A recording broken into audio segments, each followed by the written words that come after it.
Okay, so this audio lecture is an introduction to fermented foods. And so there are several different food groups that fall into the fermented food category. So dairy products, so cheeses, yogurts, buttermilk are some of the common fermented dairy products. There's also meat products like sausages, such as salami, pepperoni. And then cereal products such as breads, and you guys are looking at sourdough specifically, but also like miso would fall under cereal products. And then we have fruits and food products, so different pickled fruits, pickled vegetables, sauerkraut, kimchi. Then there's legume products. This would be soy-based products like soy sauce, tofu, and there's some different fish products that are fermented, so like pickled fish and different fish sauces. And then another category that some people might be familiar with are beverages, and so beer, wines, and distilled spirits, but also coffee and teas and cocoa would fall into those categories. And then we have starch crops that can be fermented. So we can get fermented products from potatoes, sweet potatoes, bananas, plantains. And then there's the miscellaneous category that, you know, some of these are more cultural type pieces. So that's one of the things to keep in mind with fermented foods is that we have commercial fermented foods, but we also have cultural fermented foods. So for this unit, we'll be looking at dairy products, cereal products with a focus on breads, fruits and vegetable products, beverage products, and then the class is voted to add legumes in there. So we'll be looking at a number of these categories or food groups. You guys will, in addition to doing the the sourdough project, you will also be doing a fermented food project where you'll look at a fermented food, what microorganisms are present, what biochemical pathways are involved, what's the process in order to make that fermented food. And so that fermented food project can come from any of these categories, even if they're not covered during this unit. When we look at the history of fermented foods, it dates back to 7 to 8,000 BC. So there's definitely quite a history. And so in early civilization, people needed a way to actually preserve their food because most crops are seasonal. And so you'd have a large amount right after the harvesting, but you'd want that to be able to last during the time where you didn't have access to these raw materials. And so a number of different fermented products were developed, some by accident and some maybe in a more controlled manner. And so we have fermented milk products, like cheese is a common one, but yogurt, also alcoholic beverages with great byproducts of like ethanol being present. So again, a lot of these were designed to preserve the food so they have access to food year round. There's added benefits because they taste better, right? Or they have a byproduct that causes oxygen not to be absorbed so great from to the brain. So currently there are over 3,500 different fermented foods that are consumed by humans worldwide. So I think in the US we'd be like, whoa. So fermented foods, again, are very popular in many countries, and many of these are ethnic foods that are tied both culturally to their regions based on what food is available, but kind of passed down through generations. Many times these are produced in small quantities because, again, there's a social aspect to it, a cultural aspect to it, where a community gets together to make this fermented food, or the family gets together to make the fermented food, and then they share in the fermented food that is processed. Okay. In the US and some other countries, we are seeing more commercially produced fermented foods. And so we just want to keep in mind that there's definitely a difference between when small batches are being made in a kind of household cultural setting versus a commercial for-profit setting. So just keep in mind, for fermented foods, we're not limited just to cheeses, breads, pickles, and alcoholic beverages. There's lots of other variations of fermented foods. One of the reasons why we're seeing an increase in interest in fermented foods, there's a demand for it, so then there becomes a commercial aspect to it, is because of the potential health benefits from it. So one of the articles that I just had posted on the dairy section actually looks at some of the health benefits. Also in our textbook, there's a chapter, so I think it's chapter 16, just focuses on probiotics and the benefits of the probiotics. And some of those probiotics come from fermented foods. So we're going to look at the general production of fermented foods. And so there's two aspects that need to be looked at. So one is promoting the metabolic activities of the microorganisms during fermentation and storage. Okay. And also we want to look at parameters that are used during process and storage, so that we're making sure we're creating an environment that favors the fermentation process and limits the potential for spoilage. So with fermentation, we're going to start with raw product, so raw material or starting material, and then we're going to create conditions that favor the growth and metabolism of specific desirable microorganisms.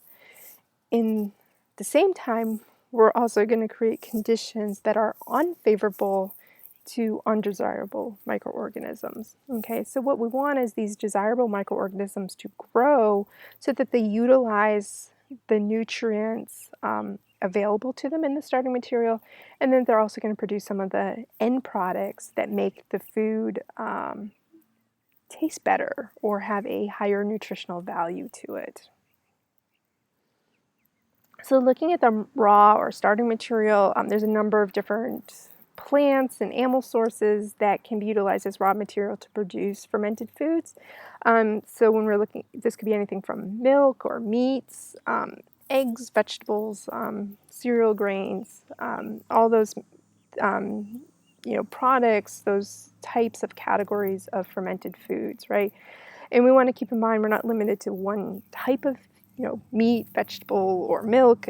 There's lots of varieties. So definitely certain cultures are going to have their more common starting raw material.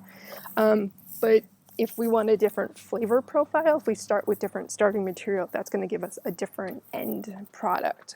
So obviously cheeses that are made from cow's milk are going to taste different than cheeses that are made from like goat's milk, right? Because that starting material is different. And then some of the microbes that may be present are also going to be different too, because the conditions of cow milk and goat's milk are going to be different. In some cases, we can actually combine these, so that meats and grains and vegetables can be fermented together to end up creating an end product. So there are several different ways in which we can have a source of desirable microorganisms. So the three processes which microbes are kind of obtained by are through natural fermentation, what's known as backslopping, and controlled fermentation. So for natural fermentation, the raw material is going to contain both desirable and associated microorganisms. And so through the conditions of incubations, we're setting up favorable conditions to promote the growth of the desirable types, the microbes that we want to be present in order to metabolize the starting material to produce the product.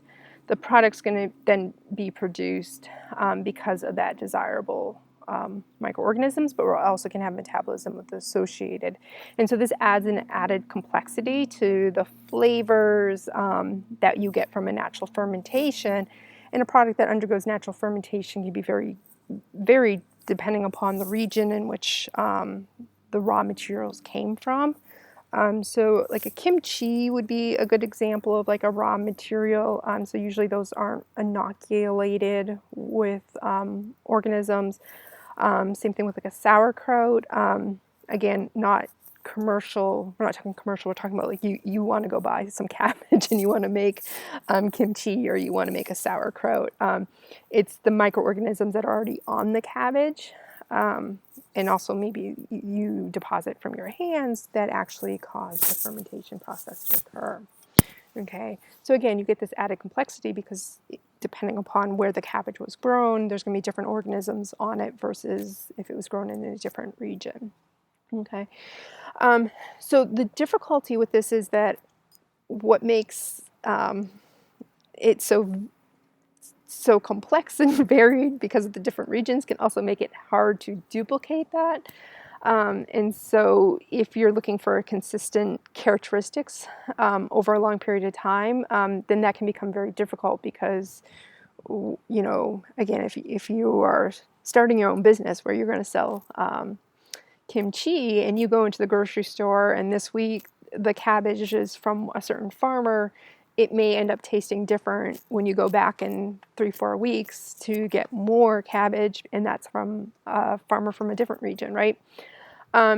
Also, because you're depending upon the microbes that are being brought in, you could have undesirable microbes present or microbes that could lead to foodborne diseases. And so the chance of that is higher because, again, with natural fermentation, you're not treating the raw material to clean the slate. You're relying upon the raw material to bring organisms in. And again, that could lead to undesirable growth, which could cause the flavor to be off, or there could be pathogens present. So another example of a natural fermentation is in breweries. They'll do a wild fermentation. So Allagash up in Portland, Maine, does the cold ship, which is a wild fermentation. So what they'll do is they'll make their mash, and then they'll leave that out so that the microbes in the air will then inoculate the mixture, and then they end up getting their cool ship beer.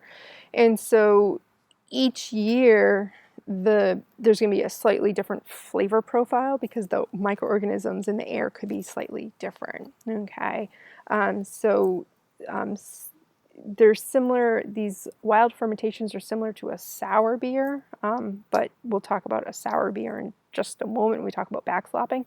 But again, the idea of these wild fermentations. So if you Google wild fermentation beers, you'll find a number of different breweries that use this process so they don't inoculate the beer.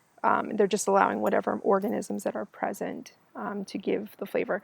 Usually smaller batches because there is the potential that it's not going to go right, and so they don't want to waste a large amount of materials for it not to work out. So the next process is backslopping, and so this is very similar to what you're doing with your starter for sourdough. So you keep some of the previous material because the microbes in there are, good microbes, and so you add and you feed it by adding more flour and water to it and allow it to the microbes to grow so that you would have them for the next batch, right? So eventually with your sourdough starter, you'll get to a point where you'll get to make bread, right? And if your starter makes good bread, you're going to want to keep it, and you would use some of it to make another batch of bread, but then you would go and you do some to make the bread, but then you'd keep some, right? So the same idea with other products that are made through backslopping is that, you have a proven mixture of microorganisms. You've set the conditions in the starting material so that they'll grow, and so you keep some of that so that you have it for the next batch. Okay, so this is utilized in production of small batches. Some of the ethnic materials. This is where the starter is passed down from generation to generation. So this was your great grandmother's starter. So, you keep hold of it. And so again, some people have sourdough starters that they've done that for, and so Again, that would be an example of backslopping. You do have that ability to retain the product's characteristic over a long time because that starter is being kept in the same way. But in some cases, if it moves to a different location or some kind of variable temperature changes, then it can shift the microbe population in that the starter, and so there are some complications with that. Also, because your starter, because of changes in variability and variations, may not thrive. You can get where you get product failure, so it doesn't turn out like you wanted it to. And there is potential for foodborne diseases because, again, some of these microbes that are coming in are coming from initially a natural fermentation. Okay. So similarly to with the wild fermentation, some breweries will use a kind of backslopping approach where they will have microorganisms that are unique to their brewery that they would keep in culture, and they would use it for seasonal beers or batch beers or sour beers. And so again, it's not that they're starting with a known mixture of microorganisms. They end up inoculating their starting material with their batch, their mixture of microbes. And so again, with Allagash, maybe they have a combination of microbes that make a really good sour beer, or came from a wild fermentation and it's kind of proven, and so they would keep that culture going so that they could utilize it every single year and make a more reliable product versus letting that go to chance with like a wild fermentation. And again, a lot of your sour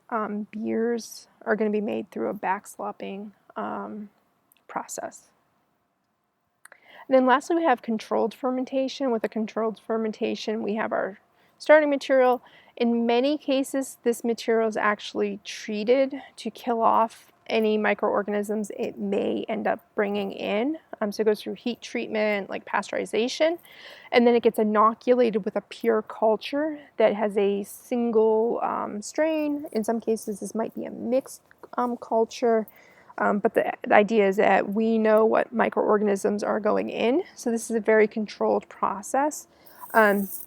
Incubation conditions get set to optimize the growth of these starter cultures. And this can be utilized for large batches. So commercial facilities will usually utilize controlled fermentation.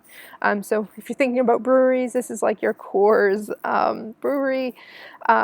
Your large-scale brewery that's producing large volumes of a beer product, they're going to start with a lab-grade strain of organisms, inoculate their starting material with it, so that they get this reliable product in the end.